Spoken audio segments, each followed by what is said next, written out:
And still, if they should at the last come to the end of those lands and seas, beyond all lay the ancient darkness, and out of it the world was made.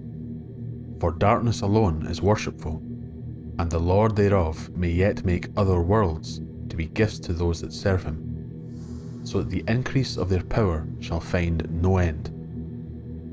And Ar-Pharazôn said, Who is the Lord of the darkness? What was the nature of the Númenórean worship of Melkor, instigated by Sauron?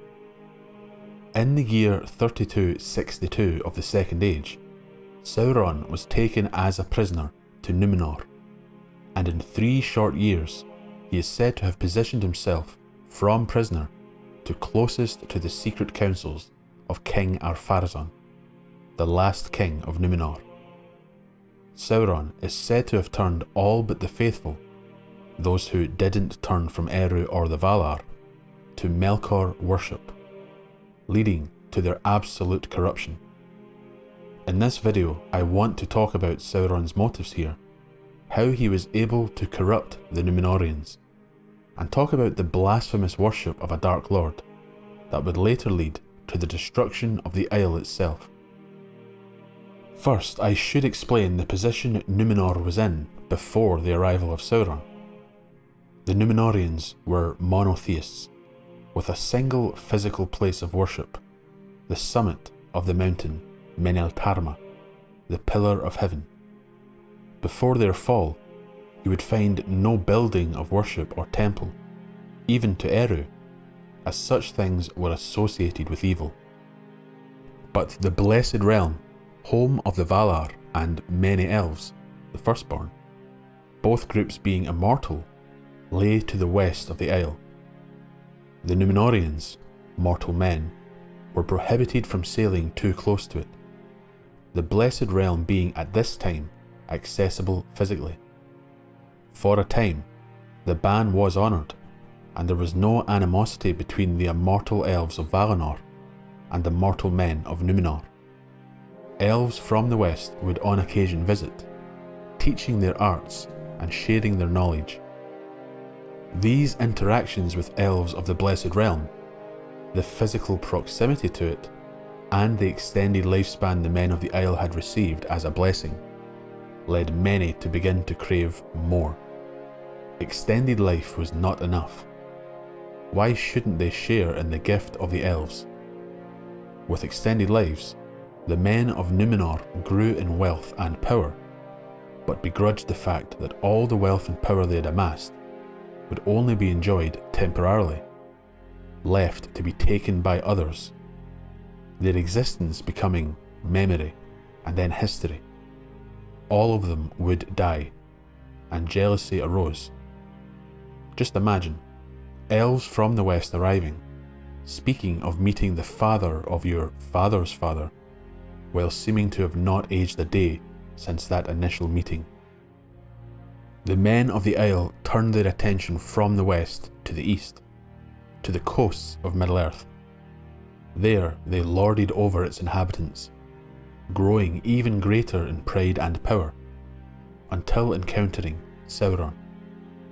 Tolkien tells us that Sauron, in falling back into evil, following his master Morgoth's defeat at the end of the First Age, claimed kingship and godship over the men of Middle-earth, with lofty titles such as Lord of the World, Lord of the Earth, King of Kings and King of Men. The mighty King Ar-Pharazôn was enraged by such a challenge to his own pride and ego. Ar-Pharazôn saw Sauron as his rival, and he took his armada to the haven at Umbar. So great were the Númenóreans at this time that Sauron's plans to defeat them through the strength of his grand army of Mordor were extinguished without a single battle. Sauron's servants abandoned him, at a time when he wielded his master ring from his seat in Mordor. He was powerless to will them to challenge such greatness and overwhelming might. Sauron had to turn to cunning, and he submitted to the king, who wanted to carry him back to Númenor as a hostage and prize, the Dark Lord who believed he was the Lord of the Earth. Yet Tolkien is clear in telling us that Sauron was divine in his origins, a lesser member of the race of the Ainur, being a Maya, servant of the Valar. He was far too powerful to be controlled in this way. He reached the Isle and began his process of corruption after witnessing the splendour and glory of what the men had built there, becoming envious and full of hatred. The men were then led from initial anti-Eru heresy all the way to a futile and blasphemous attempt to seize the prize of immortality by force, something that could not be taken or even gifted to them by those they sought to strike down in the West. This leads us to the worship of Melkor. Some may ask, if Sauron claimed godship over the men of Middle-earth, why wouldn't he corrupt the Númenóreans into worshipping him, instead of his defeated master dwelling beyond the Door of Night? This shows the cunning and intelligence of Sauron. He had essentially been defeated by Ar-Pharazôn, the king who saw him as a rival. Could a god be defeated by a man? If Sauron was so great, but bowed before the king, even feigning fealty, could that king ever worship him? This task was beyond the reach of even Sauron's devious mind. It had to be an external figure or idea. Sauron chose both, Melkor and darkness. Sauron was a master of manipulation. He was able to understand the motives, fears and desires of the elves, aiding in the construction of rings of power.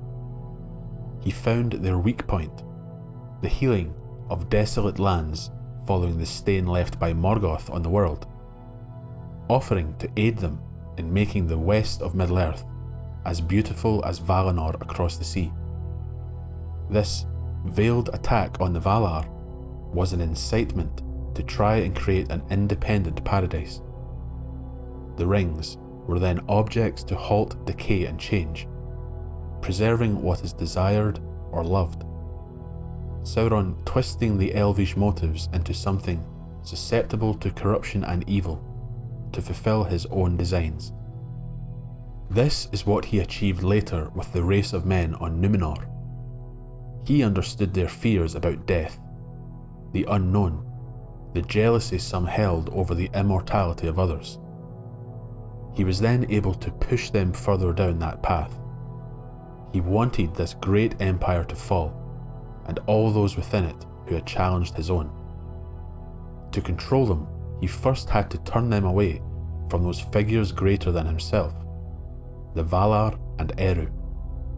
If they would reject them, Sauron could lead them to a path of absolute servitude.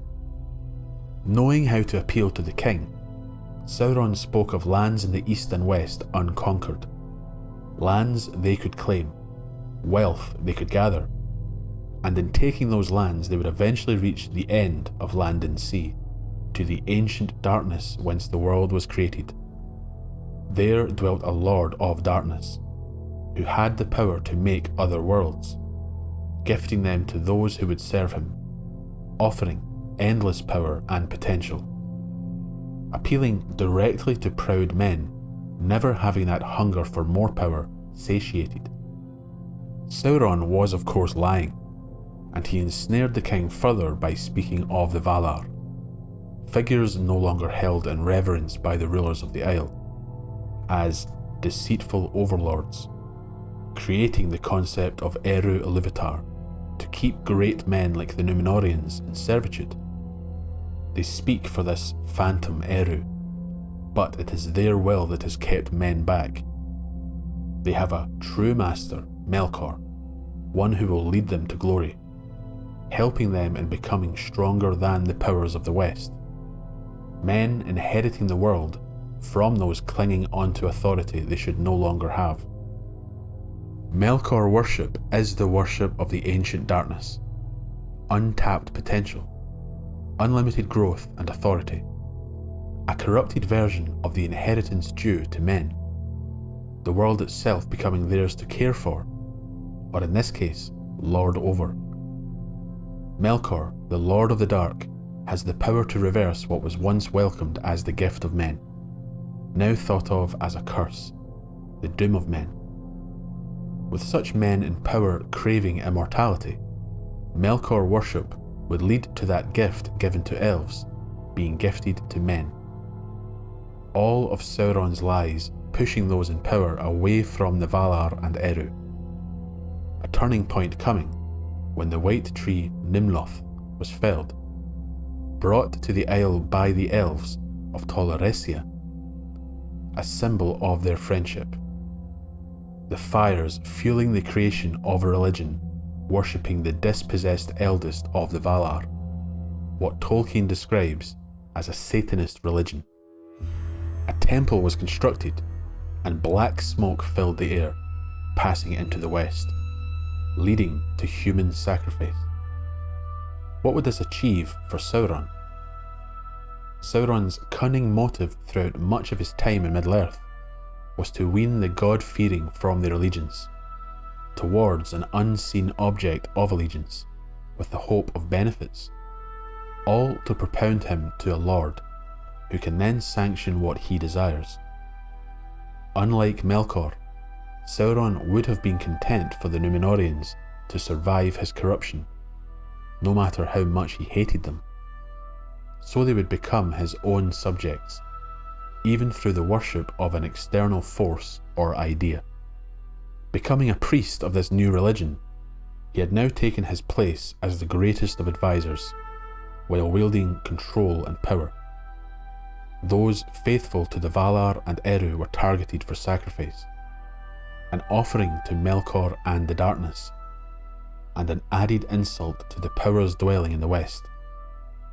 This corruption was so great that many had moved beyond envy and were now filled with hatred due to a fear of death. They would do anything to appeal to this new god they had never known, and if no answer was given to their prayers, they would fall deeper into corruption, more death, more depravity, until Sauron was able to convince them to take everlasting life by force, the greatest act of worship towards the god of the ancient darkness. Their blasphemy being answered with death and the destruction of their once great kingdom, as Númenor fell beneath the sea, through the will of God himself, Eru. Sauron did not anticipate such a response. His laughter at their folly died as he fell with Númenor, fleeing as a spirit upon his body's destruction. The corruption, however, was very successful, and Sauron used it to corrupt the men of Middle-earth further.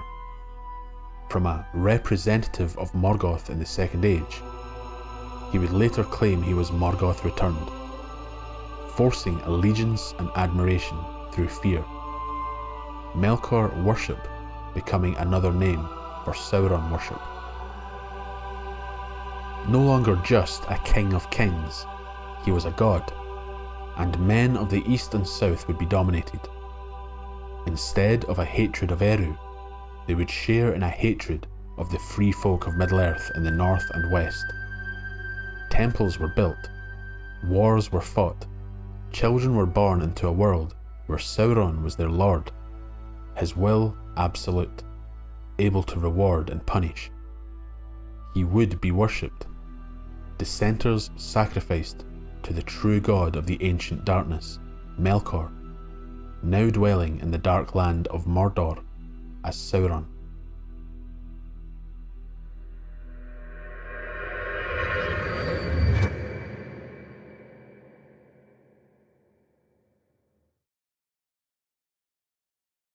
I plan to dive deeper into the downfall of Númenor in future videos, discussing who was to blame, the nature of the gift of men, and just when the fall really started.